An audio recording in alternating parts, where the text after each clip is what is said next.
자, 이번 이야기는 시청자 커버님께서 찾아와 주셨습니다. 오늘 커버님이 들려주실 무서운 실화 이야기는 어떤 이야기가 될지 같이 한번 들어보도록 할게요. 안녕하세요. 커버님 반갑습니다. 아이고 돌비님 오랜만입니다. 네, 오늘 커버님께서 또 시대음에 방문을 해주셨고 오늘 해주실 주제가 있을까요? 주제 혹시 네. 그냥 공개 안 해도 될까요 오늘은? 좋아해요 이런 것도. 예?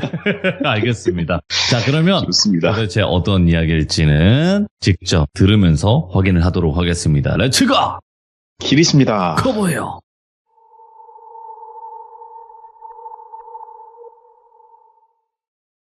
자, 오늘 얘기는 제가 우연찮게 들은 얘기예요. 지방에 제가 놀러 갈 일이 있었는데 거기서 옛날에 알던 친구, 그러니까 제가 서울에서 대학교를 다녔는데 같이 대학교 다니던 친구가 졸업하고, 딱히 그 친구가 졸업하고 나서 취업이라든가 특별한 사정이 있는 게 아니었는데 갑자기 지방으로 내려갔단 말이죠. 마침 근데 제가 그때 지방 놀러 갔을 때가 그 지역이에요. 친구가 있는 지역. 그래서 나 오랜만에 여기 왔다 하고 DM하고 인사하다가 제가 이제는 직업병이라고 해도 될 것 같아요. 뭐냐면 사연 있냐 혹시 물어봤어요. 그랬더니 물어보게 되니까 역시나 뭔가 또 있더라고요. 예. 근데 이게 자기가 지방에 내려가게 된 사연이다 라고 하면서 들려준 얘기인데 예. 그래서 이 얘기는 제가 주인공 친구를 그냥 똘비라고 하면 똘비한테 직접 들었고 똘비가 겪은 일이고 지방 내려가게 된 일을 그대로 전해드리게 됐습니다. 그 사건이라면 사건인데 그 사건 당시 똘비는 그때가 대학교 3학년이었고 네. 자취를 했는데 학교 근처에 투룸 구조, 원룸이라고 편하게 하지만 방이 2개 있는 구조에 조금 규모가 있는 그런 원룸에서 룸메이트랑 같이 월세가 좀 되니까 2명이서 살고 있었어요. 같이 살던 친구 이름을 진수라고 하고 오늘의 주인공을 똘비라고 하면 그 진수란 친구는 같은 학교 학생은 맞아요. 근데 말수가 좀 적고 그런 사람 있잖아요. 조용한 스타일. 있죠. 예. 그런 스타일이었다고 하더라고요.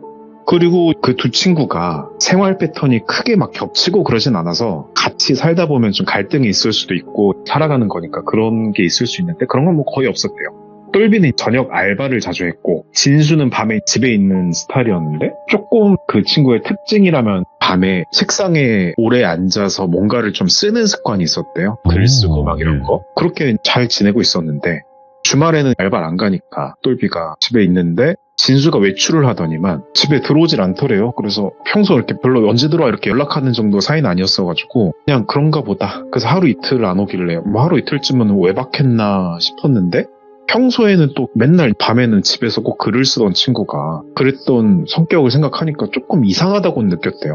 그래서 그렇게 좀 시간을 보냈는데 학교 다니고 있잖아요. 근데 학교 수업도 안 들어오고 계속 빠지는 거예요. 집엔 안 들어오고. 며칠이 좀 넘어가니까 주말도 지나고 그러니까 그때부터 이건 조금 그냥 넘길 상황은 아니다.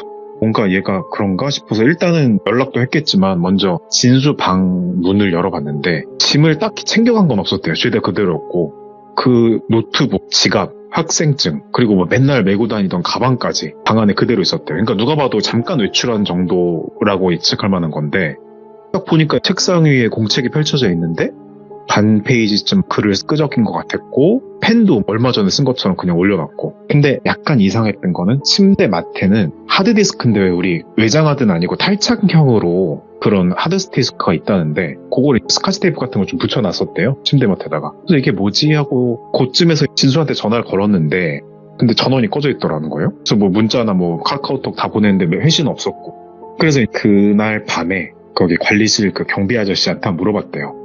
그래서 이 친구 혹시 제 룸메 아시죠? 같이 사는 친구인데 혹시 보신 적 있으신가요? 이렇게 얘기를 했는데 오며 가며 보는데 그분이 경비실이 따로 있는 건 아니고 건물 관리하시는 그런 분인데 본 적이 없었다. 최근에 며칠 동안 엘리베이터라든가 그런 거 봐도 없었다. 그래서 그런가 보다 하고 다음날 학교에 가서 학교 부서 중에 교학팀이라고 있어요. 학사 업무 보는데 거기 가가지고 무슨 일 있냐. 그래서 이 친구인데 지금 학교도 안 나오고 집에 안 들어온다. 이렇게 학사팀 직원한테 설명을 하니까 담당 직원분이 말씀해 주시길 이 친구 학번이 어떻게 되죠? 학번은 모르는데 우리 학과에 대충 몇 학번이고 몇 년도 학번이다. 그래서 쭉 이렇게 어떻게 조회를 해보니까 휴학 처리가 돼 있다는 거예요. 예.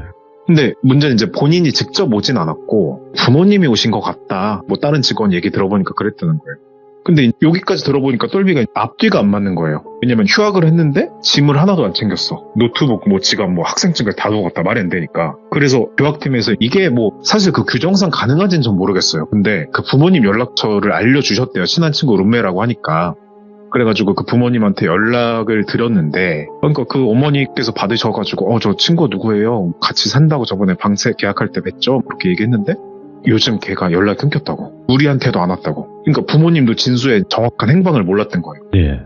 그래서 그 다음 똘비가 연락한 게 전화를 끊고 집주인한테 연락을 했대요. 집주인분한테 혹시 뭐 계약 관련해서라든가 일신상의 사정을 얘기하러 온 적이 있냐. 그래서 최근 방문한 적 없었고, 그 스마트키라고 하나 문 여는 거 있잖아요. 그것도 반납하러 온 적도 없고 뭐 아무 연락 없었다. 사람이 증발된 거예요. 근데 부모님께서는 그 휴학 처리를 했다고 하셨잖아요, 분명히. 근데 부모님은 애 연락이 끊겼다. 근데 부모님은 그 이후로는 또 연락 안 받으시더라는 거예요. 그래서 뭐가 이상하다.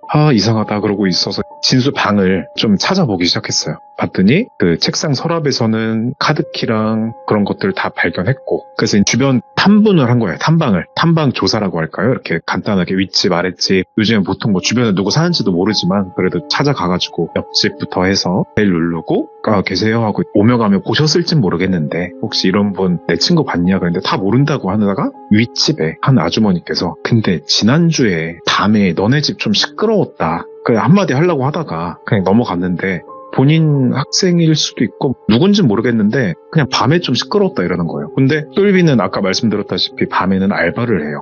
그래서 집에서 아무도 없는데 발소리인지 뭔지 시끄러운 소리가 들렸다. 그러면 혹시 집안에서 무슨 일이 있었나? 이 사건과 진수가 없어진 것 별개로 이상한 생각이 들었다는 거죠. 그래서 집에 들어와서 그 진수 사건과 별개로 집을 좀 둘러봤대요. 뭐 시끄러운 소리가 났다니까. 이렇게 보다가 보니까 아까 전에 제가 말씀드릴 때 공책을 펼쳐놓고 갔다는데, 그래서 그냥 이러면 안 되지만 친구 공책이지만 거기에 맨날 뭘 적고 있는지 봤더니 그냥 날짜만 쭉 적혀 있더래요. 날짜를 쭉 적어놓고 이것저것 막 메모 같은 걸 해놨는데 간간히 페이지 사이마다 확인 뭐 이런 식으로 돼 있더라고 하더라고요. 그래서 그 다음으로 노트북 두고 간 거. 그래서 컴퓨터 노트북 켜서 보니까 폴더들이 있어요. 폴더들이 있는데 다 내용은 아무것도 없고 폴더들만 그냥 세 폴더 이렇게 쭉 있더라는 거예요. 그러고 서랍 밑면에 보니까 뭐 양면 테이프로 뭐 붙였다 뗐다 한 자국들이, 아까 그 하드디스크인지 뭔지 그건 것 같은데 그것도 붙였다 뗐다 한 자국이 있고, 그래서 참 찝찝하다. 이상하다. 그러고 그날도 또 넘어갔습니다. 그래서 학교 생활을 하면서 학년별로 단톡이 있었대요. 그래서 학과별 단톡이 있고 학년별 단톡이 있어서 학생회도 들어가 있는 단톡이 있어가지고 거기다가 진수 휴학했다는데 혹시 근황 아는 사람 있냐? 물어봤는데 돌아오는 답은 다 비슷하죠. 요즘에 안 보이던데? 연락하면 뭐 받지도 않더라. SNS, 인스타 이런 것도 다 없더라. 그래서 진수 SNS를 자기가 자기 계정으로 찾아봤는데 한 달 전에 심야 시간에 짧은 줄글이 하나 올라와 있었대요. 뭐 사진은 아니었고 거기에는 정리 중 이렇게 써있고 우리 폰의 이모티콘에서 자물쇠 모양 있죠? 그거를 하나 붙여놓고 글이 올라왔대요. 자, 여기까진 진짜 오리무중이다. 그렇게 시간이 지나면서 그냥 그 방은 방치한 채로 두고 방법이 없잖아요. 지금 어떻게 뭐 찾을 수가. 그래서 여차저차 며칠이 지나고 일상생활 하던 중에 우리 관리비 같은 거 납부하잖아요. 그런 게 낼 때가 돼가지고 전기, 수도 고지서를 받았대요. 그래도 혼자 사니까 이런 것 좀 수도세나 그나마 조금 나오겠다. 월세는 내가 일단 다 내지만 이거 어떡하지, 방을 빼야 되나 뭐 이러면서 이런저런 생각하면서 고지서를 받았어요. 봤는데 깜짝 놀란 거예요. 사용량이 이전과 거의 비슷한 거예요. 그러니까 두 사람이 썼을 때랑 그 수치 계기판이 똑같이 나와서 비용이 청구가 된 거예요. 그래서 이게 뭐냐? 검침 오류인가? 근데 그때 그 아줌마가 말하신 그 밤에 시끄러웠다는 거 뭐야? 뭐지? 찝찝하다. 그렇게 있지만 검침 오류일 수도 있다. 그러면서 나중에 한번 뭐 한전에 전화를 하든 뭐 얘기를 해야겠다. 집주인한테 얘기하든 그러고 넘어갔어요. 예. 그렇게 넘어가고 싶었지만 그날 밤에 그 똘비가 잠을 자고 있는데 새벽 2시에 부엌에서 원룸인데 신발장 쪽에 부엌이 있었다고 하는데 거기서 우리 설거지 할 때 막 그릇 쨍그랑쨍그랑 소리 나잖아요. 부딪히는 소리. 똑똑똑 하는 그런 소리가 나는 거예요. 와, 그때는 진짜 뭐 진수고 뭐고 아무 생각 안 들고 그냥 그때 그 발소리 들렸다 그것만 생각나가지고 깜짝 놀래가지고 불을 켜고 막 부엌을 가봤는데 부엌에는 아무것도 없었어요. 근데 이상한 거는 싱크대 위에 자기가 분명 설거지를 좀 쌓아놓는 스타일이었는데 설거지가 조금 돼 있었다는 거죠. 그러면은 누가 내 집에 들어왔다. 이건 확실하다. 그래서 조금 더 확실한 물증을 자기가 잡기 위해서, 아니 싱크대에 좀 설거지 쌓여 있어도 자기가 좀 정리했을 수도 있으니까 좀 확실하진 않았었는데 그래서 똘비가 일부러 다음 날에는 컵을 싹 설거지를 해가지고 컵도 씻고 해가지고 찬장에 딱 가지런히 넣어두고 집을 나왔어요. 근데 이번에는 저녁 때 들어와 보니까 컵 하나가 싱크대 위로 나와 있었다는 거예요. 물기도 없는. 예? 야, 이거는 진짜다. 이건 내 착각 아닌 것 같다. 내가 이번에 마음 먹고 본 거니까, 의식을 집중한 거니까. 그래서 관리인분들한테 얘기해서 집안에는 그 확인이 안 되니까 혹시 건물 입구나 그 건물에서 가동하는 CCTV에 혹시 내 집 쪽에 호수 비추는 거 있냐. 그러니까 복도 하나, 엘리베이터 2대 있는데 거기 2개 이렇게 있었다 했는데 건물 입구고 뭐 복도고 드나든 기록은 없었어요. 그러면 집안에 누가 있을 법한데 집안에 누가 있을 만한 공간이 없어요, 이 집이. 이 집안에 그러면 혹시 어떤 그런 걸 믿는 친구인지는 전 잘 모르겠는데 예. 혹시 귀신이라고 생각하긴 싫지만 좀 그런 걸 수도 있다. 모르겠다. 아, 막 무섭다. 일단은 지금 그 친구 머릿속에는 월세가 너무 비싸다. 큰 집에. 그래가지고 어쩔 수 없다. 어떻게든 방을 구해서 나가야겠다. 그러면서도 계속 자기가 놓았던 물건이나 옷이나 그런 것들의 기척이라든가 어떤 배치가 조금씩 바뀐 거를 확인하는 게 종종 있어 왔고, 일단은 집을 구하는 상태에서 직접 확인 한번 해보자 싶어서 곳곳을 샅샅이 뒤져서 옷장, 베란다, 화장실에 천장에 그 배기구 돌아가는 데까지 확인했대요. 이상한 건 없었고, 근데 진수 침대 밑에서 저 구석에 먼지 쌓인데 그 낡은 노트 한 권 있었대요. 근데 그 노트에는 날짜랑 시간별 기록이 빼곡하게 적혀 있었다는 거예요. 그러니까 예를 들어서 뭐 오늘이 8월 20일 새벽 1시 37분 그 애가 부엌에서 컵을 꺼냈다. 8월 20 며칠 3시 10분 뭐 이런 식으로 분초까지 그 애가 내 방 문 앞에 서다. 오늘도 그 애가 나를 해치려고 눈빛을 보냈다. 나는 증거를 모으고 있다. 뭐 이런 식으로. 너무 무서워가지고 아니 내가 겪은 거 혹시 진수도 겪은 거야? 뭘까? 그러면서 막 이거를 뭐 경찰에 신고해야 되나? 뭐 귀신 나온다 신고해? 뭐 어떡해? 그래가지고 일단 빨리 집을 구하는 쪽으로 계약기간 남았지만 그래서 일단 이게 사람인지 귀신인지부터 파악을 해야겠다 싶어가지고 그 며칠을 어떻게 보내고 하루는 불을 끄고 침대에 누워서 잠을 청하는 척을 했대요. 만약에 뭐 귀신이든 사람이든 누구든 누가 숨어있든 뭐가 됐든 나타날 거다. 내가 자는 척하면은. 저번에 한번 딸그락 소리도 실수로 내지 않았냐. 근데 계속 고요하게 얼마나 지났을까? 체감상 새벽 정확한 시간 아닙니다만 2시 반, 3시 막 이쯤 된 것 같았대요. 몇 시간 지났는지 몰라겠는데 거실에서 발소리가 들렸다는 거예요. 막 종종걸음은 아니고 느리고 되게 우리의 살금살금 표현하는 그런 발소리. 그러면서 방문 손잡이가 살짝 내려가는 소리 딸깍 들렸대요. 근데 막상 그러면 너 누구야 할 것 같은데 막상 그 상황이 닥치니까 진짜 자는 척을 계속 하게 된대요. 근데 방문이 열리면서 틈새로 누가 오는 것 같은 그림자인데 우리 왜 잘 때 자는 척 할 때 실눈 뜨는 거 아시죠? 약간 뿌옇게 보이는 거. 그러면서 실눈 뜨고 살짝 봤더니 형체는 뭐 있어요. 근데 진짜 심장이 터질 것 같다는 거예요. 진짜 너무 무서워가지고. 그래서 근데 점점 침대 곁으로 다가왔대요. 근데 이제 뭐라도 할 것 같아가지고 눈을 번쩍 떴더니 눈앞에 사람인 것 같은데 보니까 진수라는 거예요. 귀신은 아니다 일단. 진수? 진수 본 적이 없는데? 진수 그러면 보니까 얘가 좀 상태가 안 좋더래요. 초췌해가지고 눈은 퀭하게 막 파이고 막. 근데 손에는 똘비의 핸드폰 들고 있었대요. 한국말 같지도 않은 소리 하면서 막 일어났더니 진수도 놀라가지고 막 뒤로 물러서면서 갑자기 눈에 막 광기가 돌면서 야, 너 맞아. 니 맞네. 이 새끼야. 그러면서 니 나 죽이려고 하고 있었잖아. 내가 지금 너 때문에 이 꼴 났어. 그러면서 오히려 막 갑자기 지가 화를 내는 거예요. 그래가지고 진수가 떠난 게 아니라 사라진 척 하면서 집안 어딘가 혹은 건물 어딘가에서 교대하는 생활을 했던 것 같대요. 보니까 그 친구가 몇 달 동안 마치 빛을 못 본 사람처럼 초췌했대요. 막 그냥 수염도 나 있고. 그래서 똘비가 본능적으로 막 그냥 진수야 뭐 어떻게 지냈어 이것도 아니고 야 너 뭐한 짓이야 막 이랬대요. 그러니까 또 진수 또 쫄아가지고 너 진짜 내가 그동안 어떻게 버텼는지 아냐고. 나 증거를 다 남겼다고. 니 나 감시하고 너 나 괴롭혔잖아. 나 공책에 다 적었어 막 이러면서 소리를 꽥꽥 질렀대요. 그래서 똘비가 일단은 달려들 것 같아가지고 진수야 잠깐 일단 진정하라고 손을 뻗었더니 갑자기 똘비 손목을 잡아 텄대요. 그러니까 본의 아니게 방 안에서 몸싸움을 하게 된 거예요. 누가 뭘 공격하고 이런 걸 셀 수도 없이 그냥 진흙탕 싸움처럼 된 거예요. 근데 진수가 분명 초췌하고 쾌했는데 초인적인 힘으로 엄청 힘이 셌다는 거예요. 그래서 팔을 뿌리치려고 했지만 오히려 지가 밀려서 똘비가 침대로 넘어지고 떡 덜러덩 넘어지니까 진수가 올라탔대요. 그래서 막 그러는 거예요. 그래서 막 너 같은 새는 기저 없어져야 된다고. 니 나 없애려고 그랬지? 너 안 돼. 그러면서 넌 죽었다 이러면서 막 이랬대요. 근데 팔을 버둥거리다 보니까 그 머그컵 하나가 협탁에 있어가지고 그걸로 막 어깨를 승모근 같은데 막 후려친 거예요.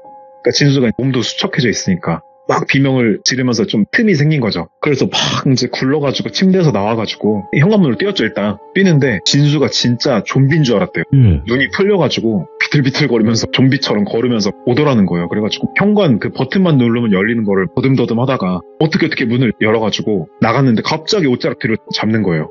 그래서 끌려 들어가면서 난 진짜 얘가 나 죽일 것 같다. 필사적으로 나와가지고 위층 아줌마 생각하면서 위층으로 막 올라가면서 달려주시라고요. 그래서 저 경찰 불러주시라고 막 소리 지르면서 계단을 뛰어 올라갔어요. 사람들이 나와보진 않았는데 위층에 그 아줌마 한 분이 그 너네 집 시끄럽다고 했던 아주머니께서 문 살짝 열고 보더니 야 일로 들어와 해가지고 들어갔는데 가서 아주머니한테 일단 뭐 상황 설명도 아니고 경찰 불러달라고 미친놈 온다고 그랬는데 그 진수가 쫓아와가지고 아줌마네 집 문을 쾅쾅 두들기고 심각한 거예요. 지금 다른 집 아무도 안 나왔었고 그래서 몇 분 지났나? 몇십 분 지나니까 경찰 분들이 오신 거예요. 막 소리도 켜고 와주셨대요. 상황이 급해서 그랬는지 사이렌 소리 그거. 그래서 그 인터폰 같은 걸로 켜고 보니까 진수가 문을 안 두들기고 좀 정신 차린 것 같더래요.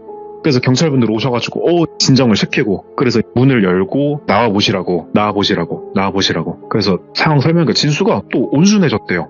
그래서 눈도 좀 광기 막 뒤집어져 있다가 돌아온 것 같고 그러면서 아무 말도 안 하고 그냥 무슨 일이냐 그래서 얘가 이렇게 했고 저렇게 했다 사건 설명을 말씀드리고 일단 같이 가시자고 가서 진술해 주시고 두 분 따로따로 사가지고 가자고 이렇게 얘기하는데 갑자기 진수가 너 내가 경찰서 가서 다 밝힐 거야. 내 증거 진짜 다 까발릴 거라고. 나 있어. 그런데 똘미가 그때 땀은 엄청 흘렸는데 눈물이 나더래요. 이유는 모르겠대요. 목을 막 만지작거리면서 느낌이 이상하고 그래서 일단은 이런 방문 같은 시간이었다. 그러면서 그 시간이 끝나고 경찰 가서 얘기를 나누는데 그게 조사가 어떻게 되는지 잘 모르겠어요. 근데 그 조사 내용이 똘비를 통해서 제가 들은 건데 그 조사를 둘이 뭐 같이 받았는지 뭐 전원으로 들은 건지 모르겠는데 계속 그 얘기 했다는 거예요.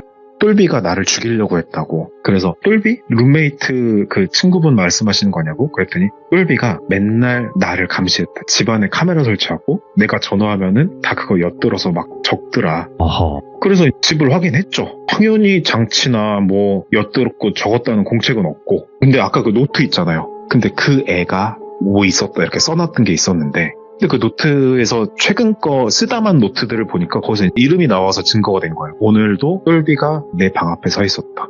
오늘은 똘비가 칼을 숨겼다. 근데 이게 근거 없는 망상이죠. 예. 그래가지고 결국에는 부모님한테 연락을 드렸어요. 그 진수의 부모님한테.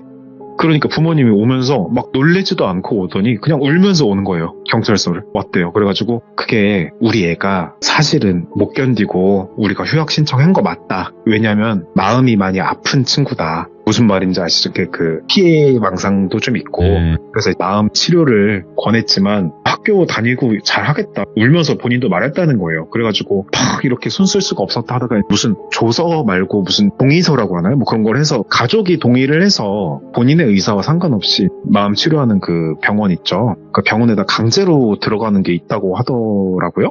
그래서 이런 설명들을 쭉 들으면서 그러면은 똘비는 좀 되게 허무하면서 좀 그때 좀 화가 났대요. 아니 지금까지 그럼 내가 당한 게 그냥 망상 때문이었냐고. 근데 그 눈빛을 생각하면은 얘는 진짜 망상이 됐든 뭐가 됐든 난 진짜 그거는 다신 떠올리고 싶지 않다. 그 이후로 그 친구는 거기 들어갔지만 일상생활이 한동안 힘들었대요. 학교에서는 심리상담 프로그램 있다고 해가지고 그것도 신청해서 받고 그랬는데 쉽게 못 떨쳐내고 결국에는 일단 방은 이제 월세도 현실적인 문제가 있었으니까 방을 옮겨서 완전히 좀 학교에선 거리가 있더라도 다른 지역으로 이사를 했고 근데 그 진수가 했던 말 중에 너 나 죽이려고 했다고 나 절대 안 있고 증거 있고 복수할 거다 뭐 이런 식으로 얘기했다는데 근데 이게 그 친구가 병원에 들어가 있고 자기도 안전해졌지만 그게 좀 너무 생활하기 힘들었다는 거예요. 이제 트라우마가 된 거죠. 그 상담사께서도 충격이 큰 만큼 시간 오래 걸릴 거다 이런 말씀을 주셨는데 다행히 그 기간이 3학년 때였는데 1년 버티고 조기 졸업이 가능한 성적이어서 졸업을 하고 안 되겠다. 그래서 나 지방에 거기로 내려가야겠다. 본가 쪽으로. 그래서 고향으로 내려갔다는 얘기예요. 익숙한 동네가 좀 더 안전할 것 같으니까. 그래서 그렇게 내려가서 지냈고 그 친구의 이후 소식은 들은 바가 없지만 되게 일상적인 일에서 정상적이었대요. 평소에 되게. 아이고. 예. 하나도 문제가 없는 친구였는데 그런 일기를 쓰는 줄도 몰랐고 그게 자기랑 같은 공간에 살았었는지 아니면 몰래 어디선가 뭐 건물에 지하든 어디든 숨었다가 계속 자기와 이제 이중생활을 같이 했던 건지 모르겠지만 이게 무슨 진짜 영화 같은 일인데 자기도 좀 무서운 경험이었다. 그래서 처음에 제가 지방 내려갔을 때 갑자기 내려간 이유라고 하면서 얘기를 들려줬다고 했는데 그 지방에 내려간 이유가 좀 안타깝지만 이런 트라우마 때문이었고 지금은 시간이 꽤나 오래 지나가지고 괜찮다고 하더라고요. 제가 사연을 물어보니까 귀신 얘기는 아닌데 이런 얘기 있다. 예. 그래서 저 너무 감사하게 제가 사연을 듣고 이렇게 한번 소개해드리게 되었습니다. 역시 뭐 커버님은 믿고 듣지 않습니까? 네, 너무너무 깔끔하게 잘 전달을 해주셨고 이것도 좀 안타까운 부분도 있어요. 커버님 네, 좀 이야기가. 이제 마냥 나쁜 놈 뭐 소름 끼쳐 이렇게 얘기한다기보다는 하나의 안타까운 얘기고 도울 사람들이 있으면 빨리 우리가 도와주기도 하고 조심도 하고 그러자는 의미로 조금 생각해 주시면 감사할 것 같습니다. 오늘 그래도 이렇게 이야기 참여해서 들려주셔서 다시 한번 감사드리고 항상 건강하셔야 됩니다. 네, 돌비님도 건강하시고 네. 귀족 여러분도 건강하시고 감사합니다. 아프지 마시고요. 네, 고맙습니다. 네. 자, 이번 이야기는 시청자 커버님께서 찾아오셨습니다. 커버님이 오늘 들려주실 이야기 어떤 이야기일까요? 바로 만나보도록 할게요. 안녕하십니까. 커버님 안녕하세요. 안녕하세요. 돌비님 네. 보고 싶었어요. 아유, 또 바쁘신 와중에 오늘 또 시간 내주셨어요.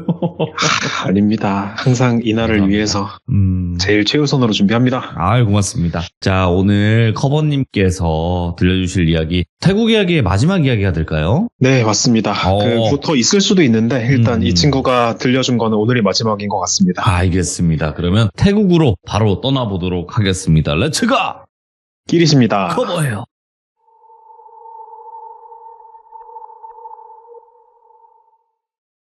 오늘 말씀드린 대로 태국 이야기 한 4편 준비했었는데 오늘이 5번째 마지막이 될 것 같고요.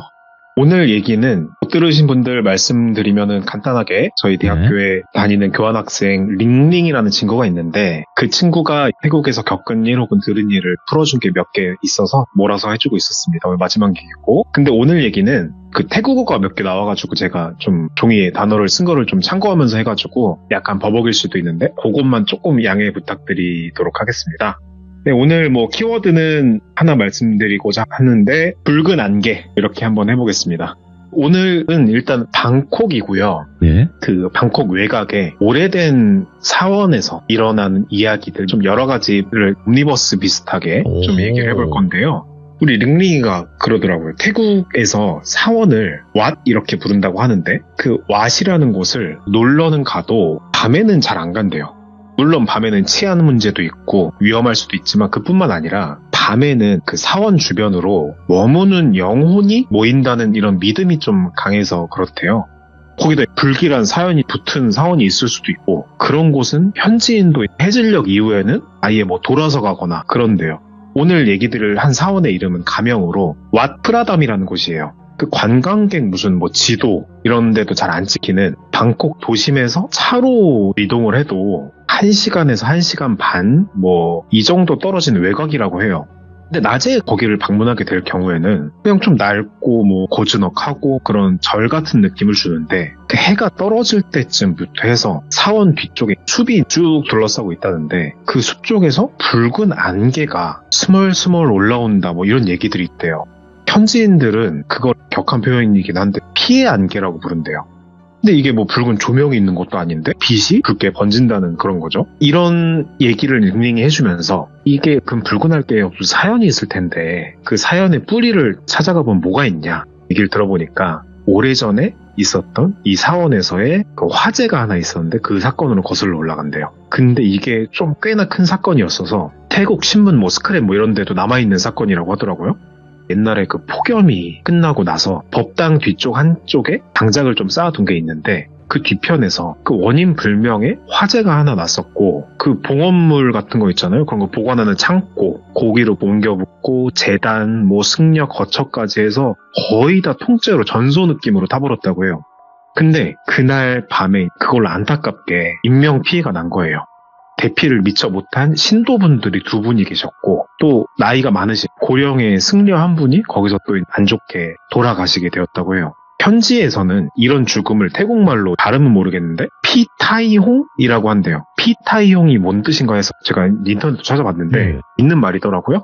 비명횡사한 무슨 영가 뭐 이런 걸로 분류를 해가지고 폭력적이거나 비극적인 방식으로 사람이 안 좋게 떠나게 되면 어떤 미련이나 우리로 치면 원한 같은 게 커서 쉽게 떠나지 못한다는 뭐 그런 믿음을 말하는 거래요. 아무튼 그래서 불길은 그렇게 꺼졌는데 그 뒤부터 사원 뒤에 편에 임도가 있는데 작은 길이 있는데 네. 거기서 사고랑 실종이 잦아졌다는 거예요. 그 사건에 대해서 뭐 경찰에서도 조사를 할 것이고 뭐 그랬을 때 나오는 보고서에는 뭐 안개 때문에 시야 제한이 있었다 뭐 이런 식으로 정리가 됐지만 마을 사람들은 아는 거죠. 거기서 밤마다 붉은 빛이 번졌고 그들의 증언인데 그 빛 속에서 검게 그을린 돌아가신 분들이 서 있는 걸 봤다 이런 게 심심치 않게 목격담이 있었대요. 요런 사연이 있는 프리담이라는 사원이 있는데 요거에 관련된 몇 가지 경험담 말씀을 드리는 게 오늘 메인 얘기가 될 텐데 먼저는 링링이 직접적으로 그나마 가까운 지인이 겪은 일이 먼저예요. 네. 그 링링의 사촌 오빠가 계신데 어느 날 밤에 그쪽으로 갈 일이 있었대요. 사원을 갈 건 아니었는데 거의 근접한 곳으로 갈 일이 있어서 차량 호출 어플 이런 거 있잖아요. 우리로 치면 카카오 택시 같은 걸 해가지고 잡아 탔대요. 근데 기사 아저씨께서 곧 오셔가지고 지름길로 가겠다 하면서 하필이면 그 사원 뒤편에 임도 쪽을 타고 차를 몰더랍니다.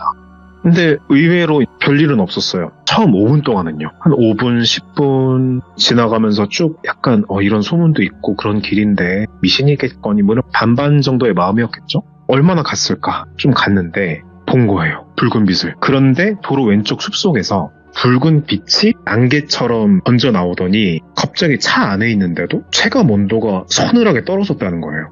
근데 그때 그거를 링링의 사촌 오빠만 겪은 게 아니고 운전기사 아저씨분이었다는데 아저씨가 룸미러로 뒤를 흘낏 보더니 목소리를 낮추고 속삭이는 거예요. 지금 창문 절대 내리지 말라고, 관심 주지 말라고, 그리고 중요한 건 빛을 똑바로 보지 말라고. 아니 근데 왜 사람이 보지 말라 그러면 더 보고 싶어지잖아요. 그래서 사촌 오빠가 좀 참다가 조수석에 있었는데 창문 바깥쪽을 살짝 봤는데 분명히 봤대요. 이거는 미신이 아니다. 검게 그을린 얼굴이 유리창에 붙어 있었다는 거예요. 분명히 봤대요. 묘사하기는 이랬대요. 눈은 마치 우리나라로 치면 자유로 귀신 아시죠? 그런 것처럼 구멍처럼 뻥 꺼져 있고 입이 좀 길게 찢어져 있었다는데 사람이 씩 웃는 것보다 더 심하게 찢어져 있었다는데 미세하게 웃는 듯 하기도 했고 그 웃는 소리도 창문이 있었음에도 불구하고 바로 귓가에서 나는 것처럼 들렸대요.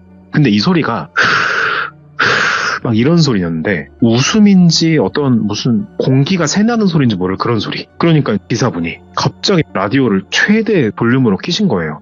근데 태국말로 불경이 섞인 무슨 노래 같은 게 있다는데 네. 그걸 틀어버렸대요. 그리고 속도를 RPM 올려가지고 그 구간을 빠져나갔대요. 그렇게 해서 볼일을 보고 집에 어저께 도착을 했는데 집에 도착한 그 사촌 오빠가 그 이후로 고열이 시달렸대요. 그러면서 3일 동안 같은 꿈을 반복했다는데 그 꿈속에서는 겪은 게 뭐였냐면 봤던 그 시꺼먼 얼굴이 창을 똑똑똑 놓고 하면서 웃었다고. 또 오라고. 같이 가자고. 의미는 모호하게 들리긴 했는데 대충 개략적인 뉘앙스는 그랬대요. 그래서 이런 사건이 있고 이거를 링링한테 얘기를 들려준 거예요. 이랬다고 내가 고열에 시달렸다고. 이제 링링도 걱정이 되고 얘는 전에 몇 편 이야기에서도 말씀드렸지만 얘가 이런 데 관심이 되게 많아요. 그래서 주변을 탐문을 한 거죠. 탐문을 하고 현지인들 통해서 알아보고 소문도 찾아보고 해서 알아보니까 이른바 태국식으로 하지 말아야 할 것들이 한 게 추려지더랍니다. 현지 금기 룰이 몇 가지 있는 거죠. 태국에서는 밤길, 특히 사원 뒤편 거기 와투라담 같은 데서 그쪽 거주하시는 오래 사시는 분들이 지키는 것들이라고 하는데 크게 한 5가지 정도 된다고 해요. 빨간 빛을 봤을 때 빛 속에 뭐가 있든 간에 그걸 직접 주시하지 말 것. 그걸 눈이 마주치면 따라온다고 믿어요. 이게 첫 번째. 그리고 운전할 때 봤을 때 창문을 조금이라도 내리지 말 것. 바깥의 어떤 기운이 어떤 특정한 공간 안으로 들어오면 그건 무조건 집까지 따라간다. 그리고 세 번째는 이름 부르는 소리에 대답하지 말 것. 특히 그런 붉은 안개 속에서는 가족이나 친구 목소리를 통해서 부른다는데 그거 무시해라. 이런 거 보면 이제 한국이랑 좀 비슷한 것 같기도 하고. 그리고 네 번째는 길거리 위에 봉헌물이 뜬금없이 있을 때가 있대요.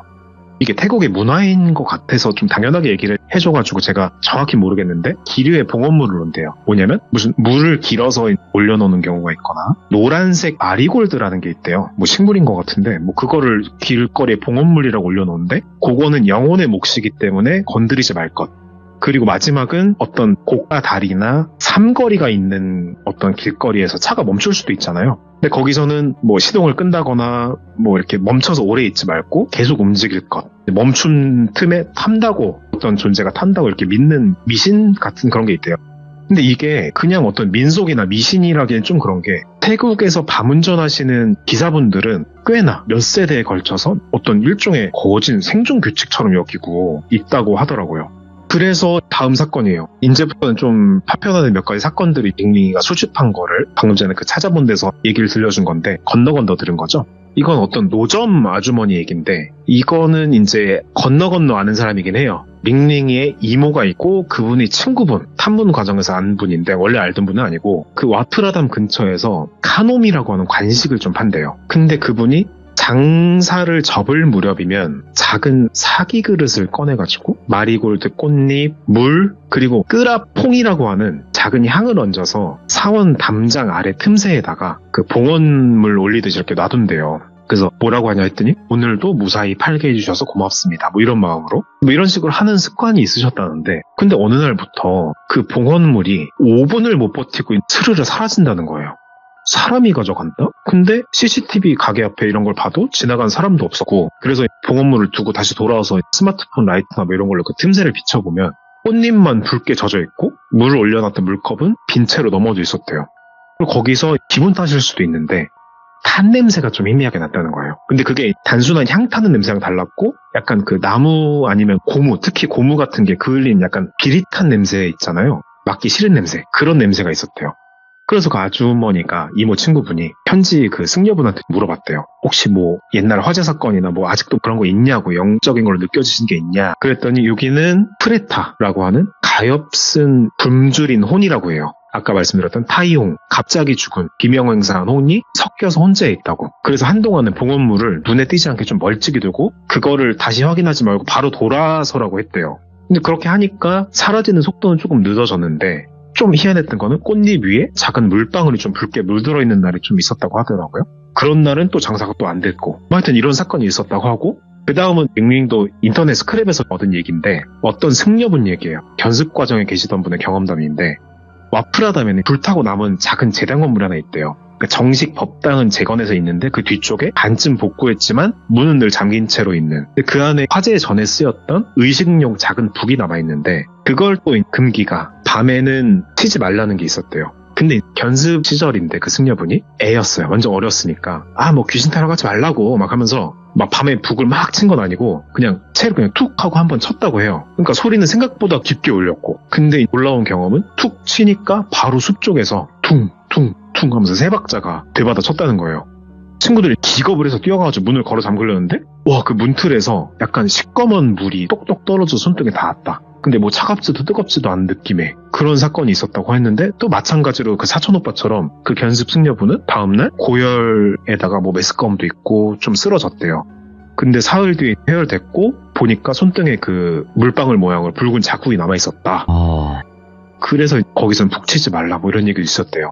그래서 이런 사건들이 있었고, 시각적 증거 사건이 또 하나 있었다는데, 링링이가 또 찾았는데, 어떤 직장인 커플이 주말에 그 근처를 지나면서 여기 그 유명한 데라고 그러면서 그 핸드폰 그 야간 모드로 그 붉은 기운이 있는 숲을 좀 찍어봤대요. 찍어봤는데 뭐 아무것도 없는 거예요. 그래서 뭐 아무것도 없잖아 이랬는데, 사진을 확대해서 보니까 그 안개 같은 층 사이로 어깨에 선 윤곽 같은 게 겹겹이 찍혀 있었다는 거예요.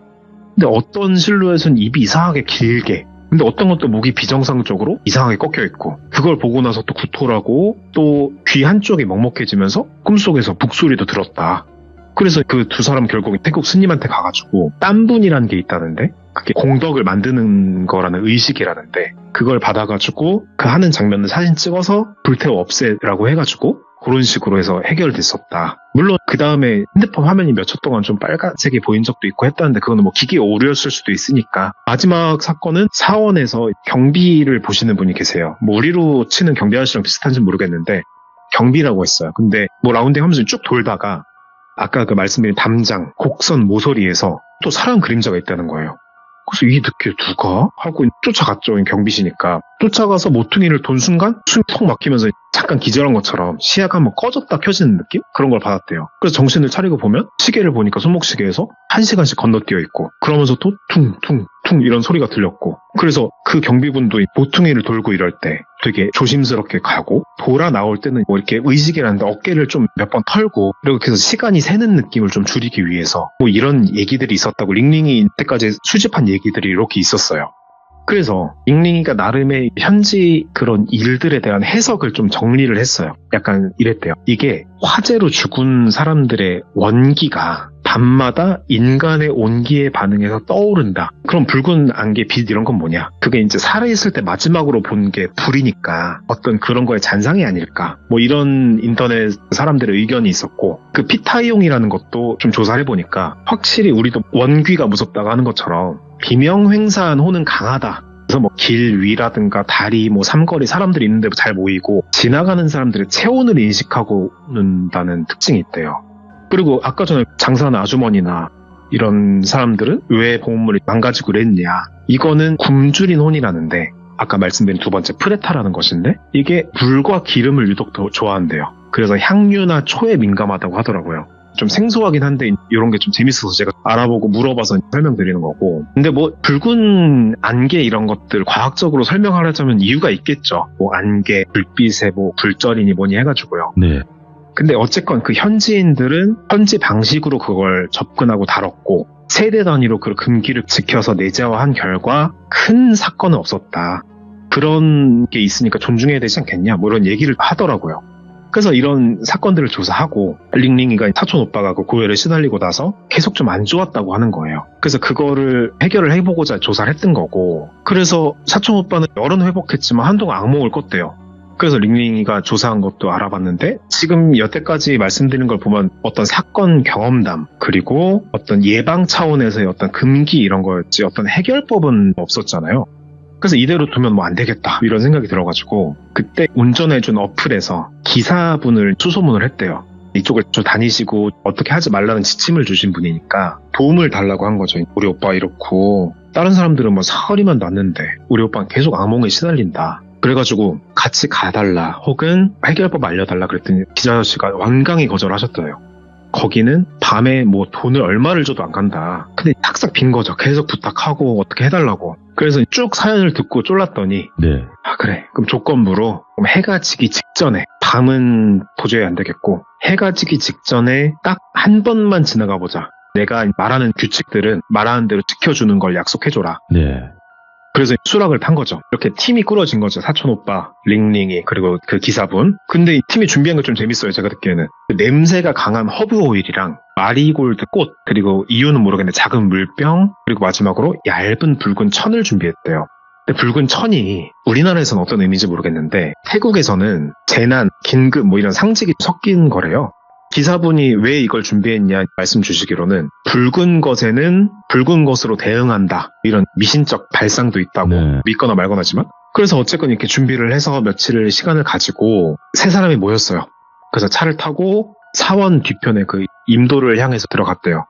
약속한 대로 해가 완전히 떨어지진 않았는데 해가 안 떨어졌는데도 그늘 속에 붉은 기운이 감도는 게 보여졌다고 하더라고요. 아, 예. 근데 느낀 게 링링이 직접 느낀 거죠. 처음 가보니까. 느낀 거는 차 안이 좀 습해지고 공기가 좀 무거워졌대요. 에어컨을 켰는데도 눅눅한 느낌이 드는 거죠. 그래서 아저씨가 룰을 다시 상기시켰는데 눈 마주치지 말고 창문 열지 말라고. 그래가지고 아까 말한 거 있죠. 뭐 이름 불러도 대답하지 말라. 근데 여기서 한 가지 끌리지 말아야 되는 것은 왼손은 무릎 위에 두고 오른손은 심장이 뛰는 가슴에 앉은 상태에서 왼손은 무릎에 오른손은 우리 국계에 대한 격리하듯이 가슴에. 이게 뭐냐? 홀렸을 때도 심장 뛰는 나를 인식하면은 홀리지 않는다는 그런 태국적인 어떤 의식이래요. 오. 그래서 그렇게 준비를 하고 있어라. 그러고 조수석 발치에다가 앉는 쪽에다가 마리골드 그거 꽃인가 그걸 냅두고 그래서 물을 한 모금 붉은 천을 접어서 살짝 꽃 위에 덮어둬라. 그러면 이거는 당신들의 몫입니다. 우리 몫을 포기했다는 뜻 표시래요. 그래서 쭉 갔죠. 갔는데 숲에서 그림자가 좀 길어지는 거 해가 질 무렵에 검붉은 알개가 좀 진해지더래요. 근데 이게 약간 빛이라고 자꾸 표현을 했는데 빛이라기보다 피가 뿌려지는 느낌? 그런 게 막 뿌려진 느낌이 들면서 혼란스럽다는 거예요. 링링이는 반신반의로 갔는데 자기도 느끼니까 그러면서 그런 혼란스러우면서 어지럽더래요. 근데 이게 퉁퉁퉁 하는 소리가 들리기 시작한 거예요. 그래서 링링이가 자기도 모르게 숨이 멎는다 하잖아요. 숨을 꼭 참고 물 머금고 있으니까 아저씨가 조용히 말할 때 숨 쉬라고. 그러니까 숨을 멈추고 없는 척하면 내 몫을 가져가면서 비어있다고 달라붙는다고. 그런데 그러니까 이거는 정말 저도 믿기 힘들었는데 운전석 바깥 유리창에 퉁퉁퉁 하면서 그을린 까만색 수검댕이 같은 손바닥이 퉁퉁퉁 이렇게 묻는 거래요. 수분 결로 같은 것도 던지면서 진짜 손처럼. 와, 그래가지고 엄청 무서워서 아저씨는 계속 뭐라고 쭝얼쭝얼 기도문 같은 걸 외우시면서 가는데 갈수록 점점 유리창을 쿵쿵쿵 치는 거예요. 리듬을 타면서 목소리처럼. 그러면서 또 그 사촌 오빠가 들었다는 그 소리가 들리고 아저씨도 식은땀을 송글송글 맺힌 채로 막 가면서. 근데 갑자기 라디오에서도 이상한 소리가 들리고 완전 무슨 공포 영화 마냥 그랬대요. 이제 아저씨 말씀이 이렇게 해서 우리가 우리 몫이 아닌 것을 전해주는 과정이다. 버티라고. 좀만 더 가면 다리가 나오는데 우리 말한 대로 다리에서 살을 멈추지 않고 지나가면 된다. 그래서 쭉 지나가는데 점점 목소리도 커지고 막 이렇게 가는데 삼거리 다리를 지나고 나니까 콘크리트 지나가면서 방지턱을 넘으면서 퉁퉁 했는데 갑자기 차 뒤에서 쿵 하는 소리가 난다는 거예요. 그러니까 뒤에 뒷좌석에 승용차 같은 거 사람이 많이 타면 무거운 걸 운전하는 사람이 느끼잖아요. 차가 무거워짐을. 근데 마치 누가 트렁크에 올라탄 듯이 무게감이 실리면서 엑셀 봤던 이제 RPM이 갑자기 윙 하는 거예요. 아저씨가 또 이것도 지나야 된다고. 그러면서 악셀을 밟으시면서 두 번째 지나간 거예요. 그래서 지나간다. 언제까지일까? 이렇게 쭉 지나가던 찰나에 어느 순간 갑자기 그 삼거리를 지나고 마지막 다리를 지나고 나니까 무슨 일 있었냐 하는 듯이 갑자기 시야가 확 맑아지면서 밤은 깊어 해가 떨어짐과 동시에 그 임도를 벗어나니까 뒤에 하중이 없어짐을 느끼고 그 어지러움이 사라졌대요. 그래서 이제 라디오에서는 찌직거리는 거 멈추고 다시 불경이 나오고 아저씨가 다리를 끝까지 건너가면서 아무 말도 안 하시더래요. 결국에 건너고 나니까 한숨 쉬면서 이거 차를 세우시면서 조수석 쪽에 냅뒀던 아까 그 봉어 세팅한 거 그 마리골드 이렇게 덮은 거 천으로 곱게 싸가지고 밖으로 쫙 뿌려서 던지더시더래요. 그래서 우리 몫은 못 챙기는 겁니다. 여러분들 겁니다. 이거를 표현한 거라고. 그래서 두통과 메스꺼움 이런 것들도 확 사라진 건 아니지만 그래도 갑자기 정신이 맑아진 느낌을 들었대요. 그래가지고 그렇게 해서 어떻게 의식 아닌 의식을 치르고 그날은 아저씨한테 감사하다고 집에 갔죠. 그렇게 해서 그날은 악몽 안 꿨다고 하더라고요. 네. 다음날 기사 아저씨가 끝난 거 아니라고 하나 마지막 할 게 있다고 그 사촌 오빠랑 링이양 기사 아저씨가 근처에 그 다른 사원에 가서 그 아까 말씀드린 딴 분이라고 공덕을 다시 만들어내는 그런 어떤 기도 같은 걸까요? 의식 같은 걸 올렸대요. 그래서 태국식으로 밥에다가 물을 얹고 과일 드리고 꽃잎 드리고 그리고 거기 계신 스님이 남몬이라고 하는 게 있다는데 그게 물뿌림 같은 건데 물을 이렇게 툭툭 뿌리면서 경문 같은 거를 좀 외웠대요. 그래서 그 의식도 중에 링링이 스님이 하신 말씀 중에 기억나는 거는 남겨진 분들은 그 화재로 남겨진 분들은 변의라는 것에 있대요. 이게 우리나라 말로 하면 변곡점이라고 할까 그런 게 있었다는데 누군가는 오랜 시간 못 떠나서 배고프 굶주림에 누군가는 놀람 속에서 아직도 길을 못 찾아서 근데 당신들이 살아있는 채로 그 길을 가면서 눈을 마주쳐주지 않았으니까 그들 몫을 남겨줬으니까 언젠가 그분들이 눈을 좋게 감을 기회가 올 거라고. 그러니까 그들 현지 나름대로 방식의 어떤 위로를 좀 한 거죠. 물론 처음에 의도로서는 이런 사촌 오빠가 겪은 것들을 풀기 위해서였지만 근데 이게 어떤 위로가 된 거죠. 근데 이게 처음에는 무섭기도 하고 그랬대요. 근데 들어보니까 이 사람들이 실제적으로 우리가 많은 시들모 사연이나 어떤 공포 얘기에서 들었듯이 해코지를 막 의도적으로 한 건 아닌 것처럼 느껴지잖아요. 그래서 이분들이 좀 안타까웠다 이런 얘기를 하더라고요.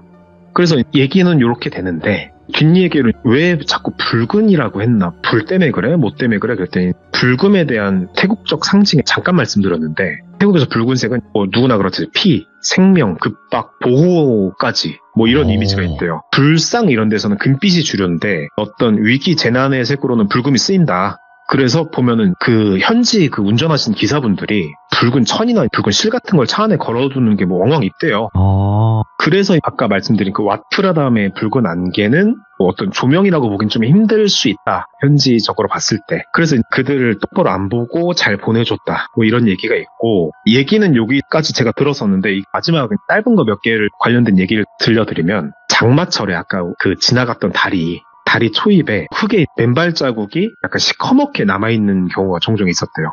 특이한 게 사람 발 같긴 한데 엄지발가락이랑 둘째 발가락 사이가 마치 되게 사람 같지 않을 정도로 터무니없이 멀게 오. 찍힌 그런 형태가 목격된 게 있었다는 증언이 있었고, 그래서 뭐 이제 비슷한 얘기인데 어떤 행인은 그쪽 임도를 지나다가 뭐 아버지 목소리 들었다, 누구야 뭐 똘비야 이렇게 불렀는데 같이 가던 친척이 야 너 아버지 돌아간 지 10년이라고 이제 그게 순간적으로 불려졌대요. 아까 그 금기에서의 어떤 교과서 같은 케이스죠. 또 하나는 드물게, 진짜 드물게 사원 담장 쪽에서 서서 하늘을 보면은 붉은 비가 보이는 날이 있었다네요. 착각일 수도 있지만 붉은 비가 목격되는 경우가 종종 있었다. 네, 뭐 이런 얘기가 하나 있었습니다. 이게 또 쉽게 들을 수 있는 이야기 절대 아닙니다, 커버님. 네, 그래서 이번 주도 한번 얘기 풀어봤습니다. 다음 주에 이제 또 한국 얘기 들고 오겠습니다. 네, 너무너무 감사드립니다. 고맙습니다, 커버님. 네, 감사합니다. 네. 자, 일단 커버님께서 들으신 태국의 이야기는 이렇게 오늘 마무리는 됐는데, 뭐 나중에 추후에 또 들으시면 들려주실 수는 있겠죠. 그리고 이제 원래 그 태국 이야기 말고도 한국에 있었던 또 뭐 BJ 관련 괴담이라든지 이런 걸 굉장히 많이 들려주셨어요. 그래서 돌비 커버 검색 한번 해보시고 이야기 꼭 들어주시길 바라겠습니다. 감사합니다.